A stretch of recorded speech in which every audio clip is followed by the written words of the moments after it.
Hi నమస్తే welcome to my channel Vasumathi vlogs. ఇప్పుడు రాత్రి 10 అయింది.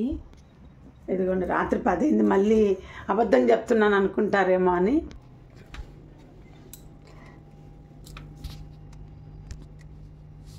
ఇంకా మా ఆయన మ్యాంగోస్ తెచ్చినాడు అనమాట. వీడియోలో చెప్పాను కదా మీకు మంచి మ్యాంగోస్ తినట్లేదని. సో దేవుడు మా ఆయనకు మంచి పండ్లు కొనిపించేలాగా, అది కళ్ళకు కనిపించి కొనిపించేలాగా చేశారు. 3 కిలోస్ ఏమో తెచ్చారు. కిలో 100 అంట. ఇది ఒకటే 1/2 కిలో ఉంటుంది అంటే 50 రూపాయలు ఒక్కొక్క పండు. 3 కిలోలు ఏమో తెచ్చారు. సో ఎంజాయ్ చేస్తున్నాం. బాగున్నాయి. దీంట్లో దాచిపెట్టుకున్నా టపర్వేర్లో. దీన్ని నిండా పెట్టుకున్నా, దీంట్లో పెట్టుకున్నాను. ఇంకా మిగిలినవి పెద్ద పాప ఒకటి తినింది, ఇంకా 2 ఇలా పెట్టాను. చిన్న పాప ఇప్పుడు ఏంటంటే 10 అయినా ఇంకా ఇంటికి రాలేదు. చూడండి ఎందుకు ఏమని చెప్తా. ఇదిగోండి ఇది ఇడ్లీ. మా ఆయనకు శుభమా అని కొత్త డబ్బా ఓపెన్ చేసి ఆఫీస్కి ఇస్తే ఏమైందంటే ఆఫీస్ నుండి ఫీల్డ్ వర్క్కి వెళ్ళిపోవాల్సి వచ్చి తినలేదు. ఇలా తెచ్చేసి ఇంటికి వచ్చారు మధ్యాహ్నం. ఇడ్లీలు 6 ఇడ్లీలు పెట్టాను నేను. ఇది పెట్టాను, ఇడ్లీ పొడి పెట్టాను. అదంతా ఎందుకు ఇలా లీక్ అయింది, డ్రైగా ఉన్నా కానీ. సరే ఇది కాదు కానీ మ్యాటరు. కొత్త డబ్బా పెడతాను వాపస్ తెస్తే ఇంకా అన్నం తిన్నామని కాకరకాయ పులుసు ఉంది కదా, నేను మా ఆయన తిన్నాము. సో ఇది రాత్రి శనివారం కదా, రాత్రి తిందులేని ఫ్రిడ్జ్లో పెట్టించా. ఇంకా ఫ్రెష్గా అన్నం తినలే అనేసి. శనివారం రాత్రి 10 గంటలకు అన్నం వండుతున్నా చూడండి. ఎప్పుడు పని చేసుకోవడమే ఉంటుంది. నాకు విసుగు వచ్చింది ఆ రోజు అన్నం పెట్టడము. నా కర్లీ హెయిర్ నేను ఎలా ఉందో చూడండి. నేను షార్ట్ వీడియోలో పెట్టాను, చూడకుంటే ఒక టిప్పు చెప్తున్నాను, ఫాలో అవ్వండి. చాలాసార్లు మీరు గమనించి ఉంటారు, బట్ ఈసారి గమనించండి. నేను మొన్న షార్ట్ వీడియో చేసింది ఈ హెయిర్తోనే. ఆ తర్వాతనే నేను ఇప్పుడు ఈ వీడియో చేస్తున్నాను. అదే రోజు శనివారము అన్నం ఎందుకు పెట్టానంటే ఈ టైంకి 10ంటికి చిన్న పాపను తీసుకురావడానికి మా ఆయన పెద్ద పాప ఎయిర్పోర్ట్కి పోయినారు, ట్రిప్కి పోయినారని చెప్పాను కదా గోవాకి. వాళ్ళే వచ్చేస్తారులే అని చెప్తే నేను ఒప్పుకోలేదన్నమాట. ఏంది పిల్లలు ఇద్దరు ఏమొస్తారు, రాత్రి 10 అయింది, నువ్వు ఉన్నావు కదా, లేకపోతే అది వేరే విషయము, వెళ్ళి తీసుకురండి అంటే పెద్ద పాప కూడా అరిచింది, నాన్న వెళ్ళి తీసుకొద్దాం పట్టు అని పోయి తీసుకొచ్చినారు. ఇంకా ఆ రోజు శనివారము కొంచెం మనసు బాగలేదు. నేను ఒక్కదాన్ని ఇంట్లో ఉన్నాను. గుబులుగా ఉంది. అసలు ఎంత గుబులుగా ఉందంటే అంత గుబులుగా ఉంది. ఎప్పుడెప్పుడు వీళ్ళు ఇంటికి వచ్చేస్తారా అని ఎదురు చూస్తూ కూర్చున్నానండి. పాప చిన్న పాప వాళ్ళ ఫ్రెండ్ ఇద్దరు కలిసి కాలేజీలో ట్రిప్ వేస్తే గోవా ట్రిప్పు వెళ్ళనన్నది. నాకు లేటుగా చెప్పినారనమాట. అంటే డబ్బులు ఎక్కువైతాయని వెళ్ళనంటే నేనే అరిచి పంపించినాను. ఏం కాదులే, మనకు ఎంతోమంది డబ్బులు తినేస్తున్నారు, వాళ్ళేమో ఎంజాయ్ చేస్తున్నారు మన మనీతో, మనం ఎంజాయ్ చేయకూడదా అని చెప్పేసి పంపించినాము. అదేం చేసామంటే ట్రైన్లో అయితే అప్ అండ్ డౌన్ 13,000 ఎంతో చెప్పారు అప్ అండ్ డౌన్ ట్రైన్లో. ఫ్లైట్ అయితే 19,000 ఎంతో చెప్తున్నారు. సో ట్రైన్లో వెళ్ళండి అమ్మా, ఎందుకులే ఏసీలో వెళ్ళండి అని అందరూ ఒకరు రిటర్న్ ఫ్లైట్ పెట్టుకున్నారు. వెళ్ళేటప్పుడు ట్రైన్ అంటే మనం అప్ అండ్ డౌన్ ట్రైన్ పెట్టుకోయే ముందే ఎంజాయ్ చేస్తూ మాట్లాడుకుంటూ స్లీప్ చక్కగా ఏసీనే కదా అనేసి అంటే సరేనా అంది. లాస్ట్ మూమెంట్లో చిన్న పాపది కన్ఫర్మ్ కాలే.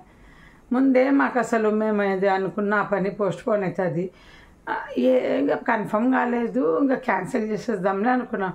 యాక్చువల్గా పెద్ద పాప కూడా వెళ్ళాలనుకొని ఫస్ట్ అడ్వాన్స్ 3,000 కట్టాము.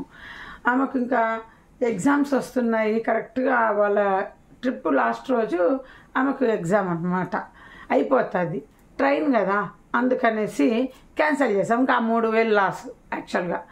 ఇంకా పోతే పోనీలో మా ఆయన నేను మాట్లాడి తీసుకుంటాను అంటున్నారు, కానీ వాళ్ళు ఏమని ముందే చెప్తున్నారు. ఇదే కర్మరా బాబు, ఎప్పుడు ఇట్లాగే డబ్బులు పోతుంటాయి అనుకున్నాం. చిన్నదాన్ని క్యాన్సిల్ అయిపోతుందా, ఏమైంది. ఇంకా వాళ్ళు ఎవరైతే ఆర్గనైజ్ చేస్తారో కాలేజీలో ఆ అబ్బాయి చెప్పాడు, ఎవరికి చెప్పొద్దు, మీకు 5,000 డిస్కౌంట్ ఇస్తాను ఫ్లైట్కి, కన్ఫర్మ్ కాలేదు ఫ్లైట్ టికెట్, మీ పాత 3,000 కూడా ఇందులో కలిపేస్తాము అని ఇద్దరు ఫ్రెండ్స్కి 5,000 డిస్కౌంట్ వచ్చింది. సో ఇద్దరు ఎవరి టికెట్ వాళ్ళదే, ఒక్కొక్కరికి అప్ అండ్ డౌన్ 16,000 పడింది. సో వీళ్ళకు దాదాపు ఒక్కొక్కరికి 5,000 డిస్కౌంట్ అయితే వచ్చిందన్నమాట. 15,000 ఎంత పడింది. ఇంకా ఖర్చులు అన్నీ ఒక 5,000 అయింటాయి. ఇంకా రాలేదు ఇంటికి. ఇప్పుడు వాళ్ళ నాన్న పికప్కి వెళ్ళారు. పెద్ద పాప వాళ్ళ నాన్న ఇంకా ఇంట్లో బిక్కు ఒకదాన్ని ఉన్నా అన్నం తింటానన్నది. ఇద్దరు వచ్చి మామిడికాయ పోపు వేసి అన్నం కలిపాలంట. సో బిక్కుమని ఎందుకుందంటే భయపడుతూ ఎందుకున్నానంటే ఇంకంతే అండి. ఆమె గోవా ట్రిప్ 4 days పోయింది.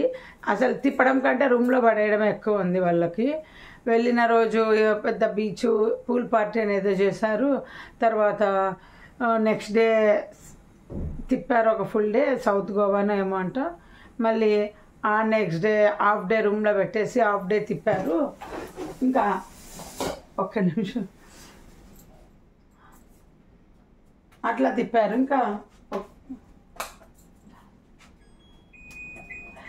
ఇంకా ఏమైంది, ఇంకా ఈరోజు షాపింగ్ చేసుకొని ఫ్లైట్ ఎక్కినారు.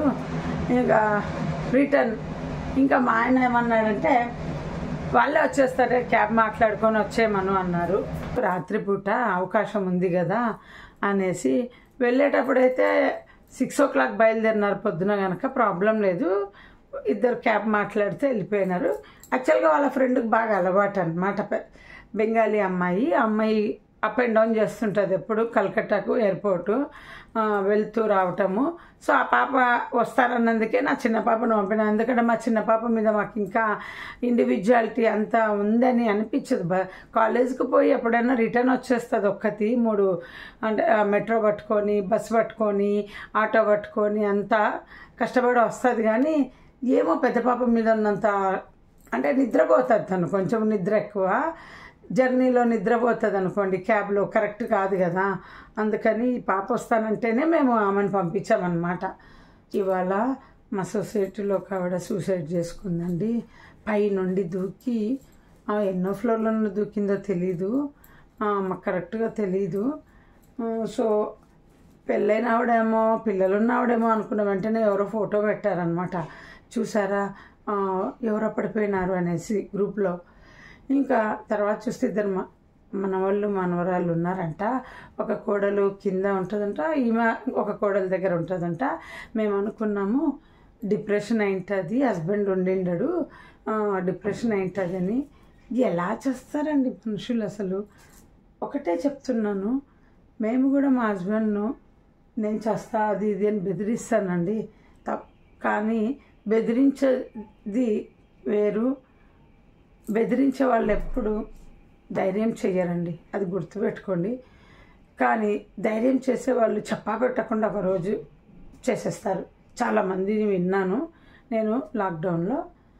ఎప్పుడైనా ఒకటే చెప్తున్నా, డిప్రెషన్ ఎవ్వరికి మీ వల్ల కలిగించకండి. అది నేను చెప్పేది.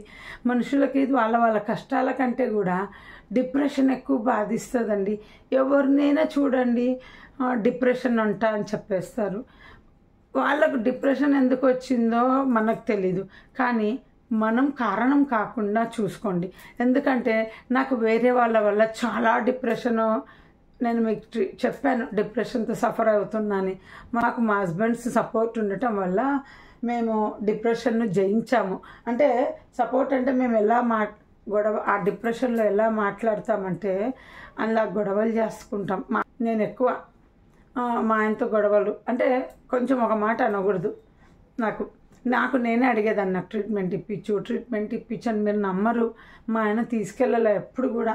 నేను బెంగళూరులో ఢిల్లీకి వచ్చినానంటే అడుగుతున్నా, నన్ను డాక్టర్ కాడ చూపించు, నాకు తెలుస్తుంది నాకు డిప్రెషన్ అనేది. వినలేదు. సో నాకు నేనే ట్రీట్మెంట్ యూట్యూబ్ ద్వారా చేసుకున్నాను. నేను అందుకే అంత సాముల్ని వాళ్ళను అందరినీ కాంటాక్ట్ అవుతుంటానండి. మీరు నమ్మితే నమ్మండి, లేకుంటే లేదు. నా డిప్రెషన్ వచ్చినప్పుడు అంతా నాకు అందుబాటులో క్లోజ్గా ఉన్న సాములకి ఫోన్ చేసి ఈరోజు నా పరిస్థితి ఇది, మాకు ఇలా ఉంది పరిస్థితి అని. ఒకవైపు డాక్టర్ల మందులు తింటుంటాను, సాముల ట్రీట్మెంట్ చేసుకుంటుంటాను. నాకు ఇదే కాదండి, ఇంకా ఉంది. నేను మళ్ళీ చెప్తాను. నేను ఈరోజు మొదలుపెట్టినది కాదు ఈ ట్రీట్మెంటు. పెళ్ళికి ముందు నుండి నాకు ఈ ట్రీట్మెంట్ మొదలైంది. ఏంటనేది మళ్ళీ నెక్స్ట్ వీడియోలో చూద్దాం. ఇప్పటికే ఎక్కువైంది. Bye, see you. అన్నము ఆఫ్ చేసేయాలి, చూసుకోవాలి. ఓకే.